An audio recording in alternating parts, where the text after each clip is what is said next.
નમસ્કાર, ABC news ગુજરાતમાં આપનું સ્વાગત છે। જોઈએ સમાચાર વિસ્તારથી। મહત્વના સમાચાર પર એક નજર કરીએ। કોંગ્રેસના પૂર્વ કોર્પોરેટર નિલેશ કુંભાણીને સુરત બેઠક પર ટિકિટ અપાઈ। સુરત લોકસભા બેઠક પર આખરે કોંગ્રેસ દ્વારા પોતાના ઉમેદવારની જાહેરાત કરી દીધી હોય તેવું જાણવા મળ્યું છે।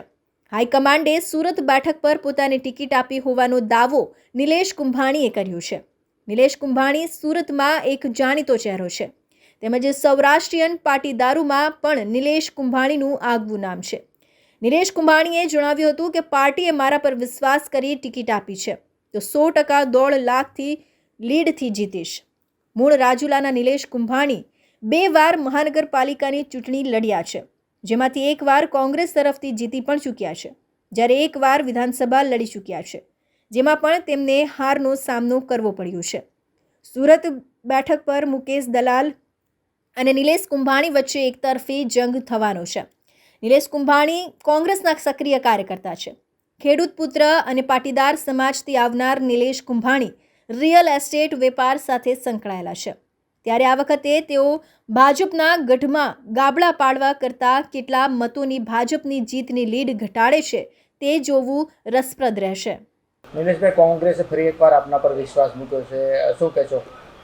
પહેલાં તો કોંગ્રેસ પાર્ટીનો ખૂબ ખૂબ આભાર માનીશ। મલ્લિકાર્જુન ખડગે સાહેબ, સોનિયાજી, રાહુલજી, શક્તિસિંહ ગોહિલ સાહેબ, અમિતભાઈ ચાવડા, ભરતભાઈ સોલંકી સાહેબ, પરેશભાઈ ધાનાણી, પ્રતાપભાઈ દુધાત, સિદ્ધાર્થભાઈ પટેલ, તુષારભાઈ ચૌધરીનો ખૂબ ખૂબ આભાર માનું કે મારા ઉપર વિશ્વાસ મૂકી અને મને ટિકિટ આપી છે। શું લાગે છે આ વખતનો માહોલ જોતા તમને? આ વખતનો માહોલ ભાજપ વિરોધી તો છે જ, પણ આ વખતે ઇન્ડિયા ગઠબંધનના હિસાબે 100% આ લોકસભામાં 100% ફેર પડશે। આ વખતે લોકો મતદાતા કેવા મુદ્દાને લઈને ધ્યાનમાં રાખી મતદાન કરવાના લાગે? લોકો કામના મુદ્દાને લઈને આવેલ છે। આ વખતે કે આ મોંઘવારી એટલી છે, રત્ન કલાકારોના હજી કારખાના બંધ છે, ટેક્સટાઇલમાં મંદી છે, શિક્ષણ મોંઘું થઈ ગયું છે, ગેસના બાટલા મોંઘા થઈ ગયા છે, આરોગ્ય મોંઘું થઈ ગયું છે, કોરોના કાળમાં લોકો હેરાન થયા હતા, ખેડૂતોને સબસિડી મળતી નથી, ખેડૂતોને ભાવ પૂરતા મળતા નથી, ખેડૂતોને દેવું માફ નથી થતું, એટલે આ અનેક મુદ્દાઓ છે। એ મુદ્દાઓ લઈ લોકો વચ્ચે જાઉં અને લોકોને સમજાવી અને કોંગ્રેસમાં મતદાન કરાવડાવી વિજય મેળવડાવી છે। ગેરંટી આ વખતે હાલે એવું નથી લાગતું? ભારતીય જનતા પાર્ટીની ગેરંટી હજી પૂરી નથી કર્યા। 15-15 લાખ રૂપિયા ખાતામાં આપવાના। રાજસ્થાનમાં 450 રૂપિયાનો બાટલો મળે ને અહીં 1100 રૂપિયાનો બાટલો મળે। શિક્ષણ અહીંયા હજી ફ્રી આપી નથી શક્યા, આરોગ્ય મફત નથી કરી શક્યા, ખેડૂતોના ગેરંટી આપેલી હતી ખેડૂતોના દેવા માફ કરશું, હજી ખેડૂતોને દેવું માફ નથી થયું, ખેડૂતોને સબસિડી નથી મળી।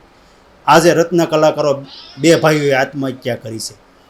જે રત્ન કલાકારોને શિક્ષણ મફત મળવું જોઈએ, રત્ન કલાકારોને આયોગ અલગથી ફાળવવું જોઈએ, કારખાના બંધ હોય તો એમને સહાય મળવી જોઈએ, એ હજી કાંઈ કરી શક્યા નથી। આ વખતે રત્ન કલાકારો છે, ટેક્સટાઇલના વર્કરો છે, નાના ઉદ્યોગકારો છે, બધા હેરાન થઈ ગયા છે।